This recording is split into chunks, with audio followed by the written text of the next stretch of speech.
Well, it seems I missed out on some spooky stuff while I was away. Last week, Lisa challenged ghost whisperer Anthony Grzelka to give her an accurate reading.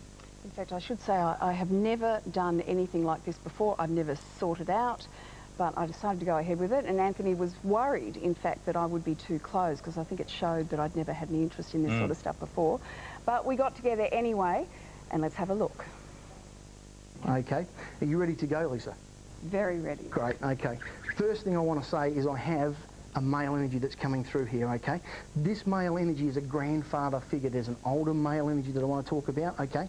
With this male energy, there is a name that I must connect to him or to your family called William. There's a W name like William that I need to bring up, okay? It's a big W name called William that I need to bring up. I also need to acknowledge the fact that this person's coming through and he's acknowledging the fact that connected to this person there is a strong military connection, okay? There's a very strong military feeling around this person, okay? It's like somebody fought, I actually feel like I saw combat or I saw action. Lisa, where is the breast or lung cancer connection to your family? Yeah, there is. There's a definite feeling of breast or lung cancer. Can you just give me the relationship to that, please?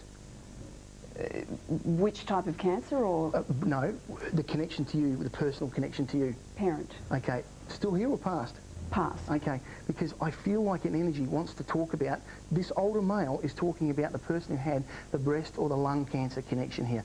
I also want to say to you that connected to you, there is a big R name, okay? I'm getting a really big R that's coming through here, okay? Do you understand that? Mm-hmm. Because there's a big R that I want to bring up and I feel like is connected to this. So what does that mean? Please note I didn't react there at all. I led him nowhere. You weren't giving him any signs? No, not at all. My grandfather's name is William. He served in the First World War, at the very end of the First World War, and my father's name is Raymond William. All right, let's take a look at some more. Did your mum and dad, did they do ballroom dancing or something like that? Way back? Elaborate on something like that. I get this feeling of like there is a dancing feeling here, okay? There's like a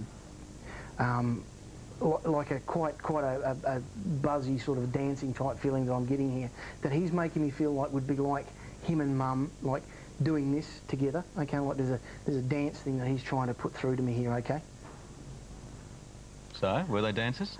My father played double bass in a jazz dance band before he met mum, and in fact mum met dad for the very first time when he was playing in this dance band.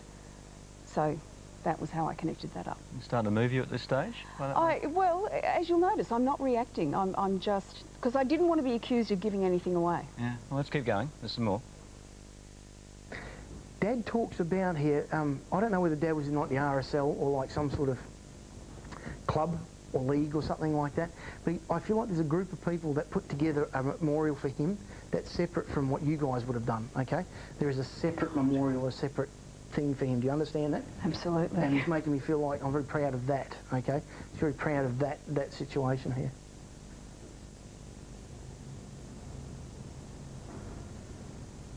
Very visible reaction from you there. Tell us a bit more about that. That was towards the very end, when it was actually getting quite difficult not to react.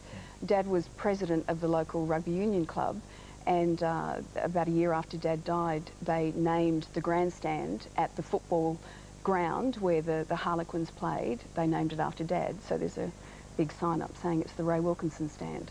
Wow. All that right. kind of blew me away. One more clip to go. Let's have a look at this one. Why do I see New York around you?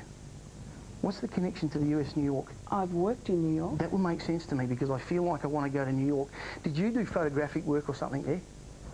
Magazine work. That would make sense to me because I feel like there is photographic type stuff that I would see, and I feel like New York's associated with that, okay? I took a lot of photographs when I was there. No.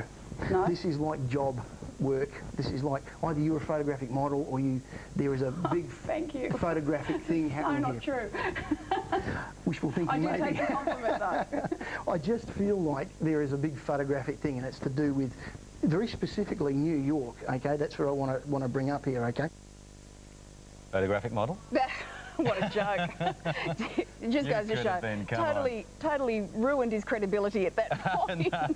No, I did. What's he referring to? Well, I worked in New York for a month, and there was a lot of photography going on. in magazines. I can only tell you what my reaction is to what he's saying. There was one other slightly funnier one. Let's just play one more clip, and this one's fascinating too.